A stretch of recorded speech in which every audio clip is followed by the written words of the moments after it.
अस्सलामुअलैकुम। इन्फोमाइन YouTube channel की एक नई वीडियो के साथ अमीन जमाल आपकी खिदमत में हाजिर है। मैं उम्मीद करता हूं कि आप सब खैरियत से होंगे।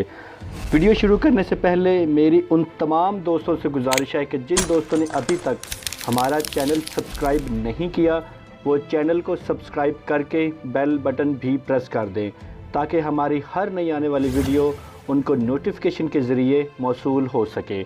शुक्रिया।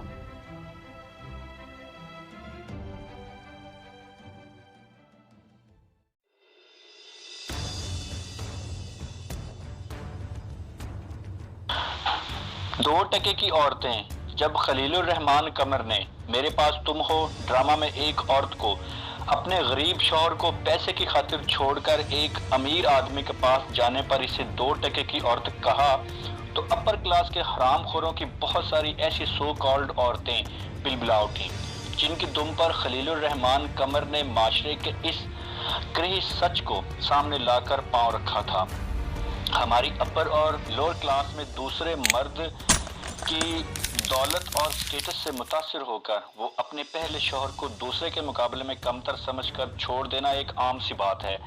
इसकी बहुत सी मिसालें हमारे सामने मौजूद हैं, जिनमें माजी के मशहूर सियासतदान मुस्तफ़ा खर की मिसाल ही ले लीजिए।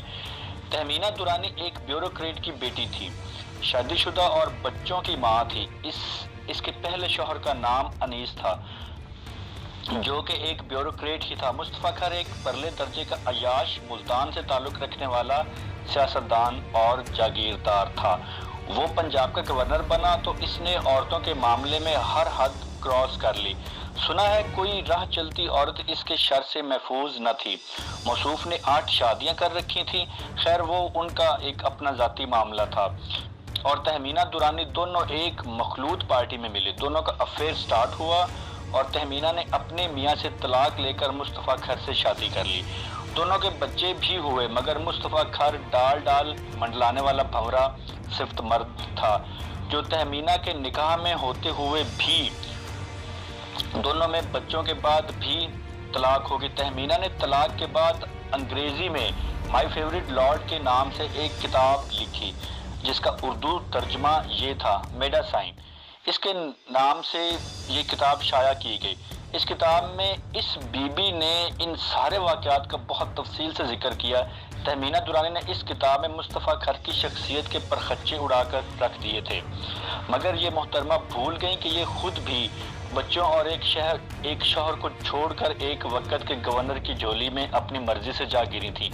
आजकल ये सो कॉल्ड इज्जतदार लेडी शहबाज शरीफ की बेगमात में से एक बेगम के ओहदे पर फाइज हैं।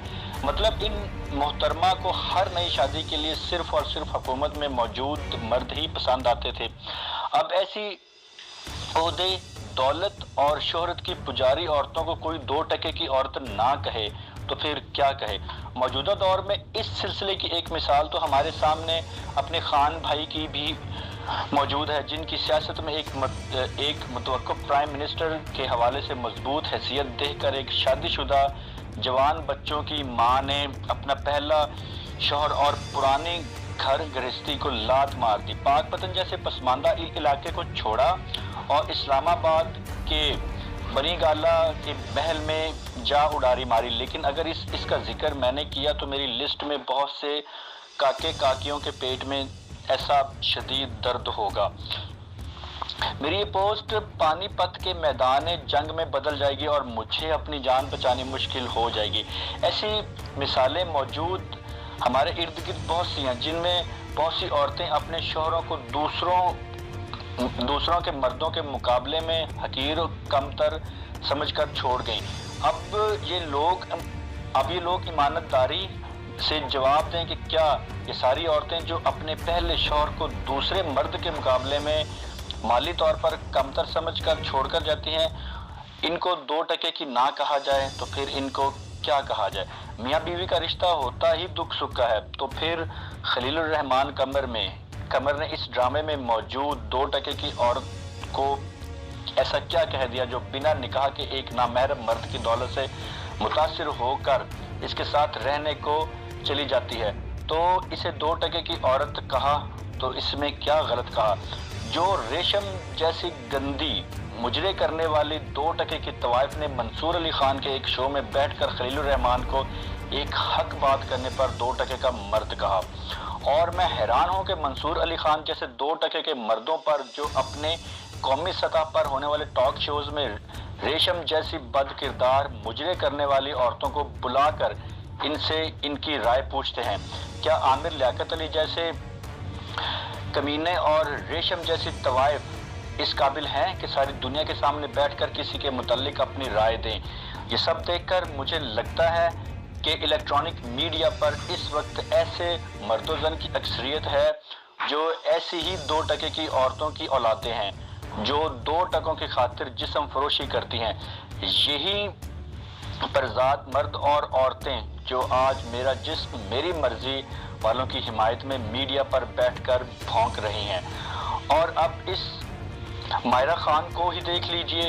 इस बदचलन ने अपने पहले शौहर और बच्चों को ड्रामों में काम करने की खातिर छोड़ दिया। इसकी शोहरत और पैसे की हवस ने पाकिस्तानी ड्रामों में काम करके पूरी ना हुई तो ये इंडिया दफा हो गई। वहाँ फिल्म में काम किया और फिर वहाँ एक रणबीर कपूर नामी हिंदू अदाकार के साथ इसकी जो वाहियात और नंग दड़ंग पिक्स वायरल हुई, इसके बाद ये इज्जतदार ही किसी की इज्जत की बात करती है। ये हरामखोर चाहती है कि नंगी धड़ंगी होकर सारी दुनिया के सामने सकाफत के नाम पर मुजरे भी करें, अपनी रातें सियासतदानों के साथ काली भी करें और माशरे में नाम नेहाद इज्जतदार बनकर हमसे इज्जत भी समेटें। तो अब ऐसा हरगिज नहीं होगा।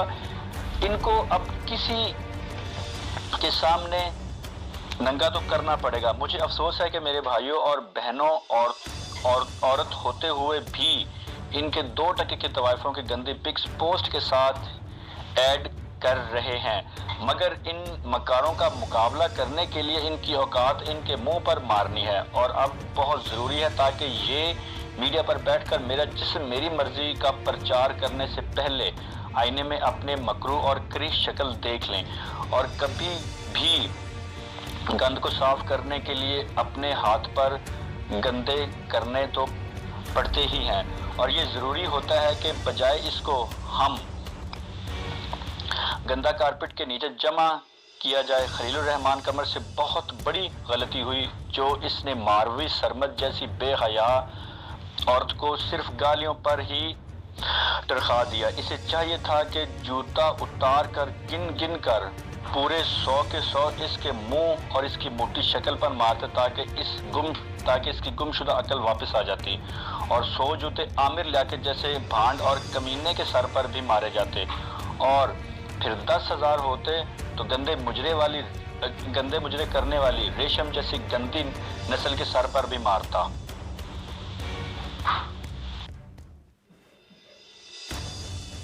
ये थी हमारी आज की वीडियो। उम्मीद करते हैं कि आपको हमारी आज की वीडियो पसंद आई होगी। वीडियो पसंद आने की सूरत में लाइक, कमेंट्स और शेयरिंग करना ना भूलिएगा।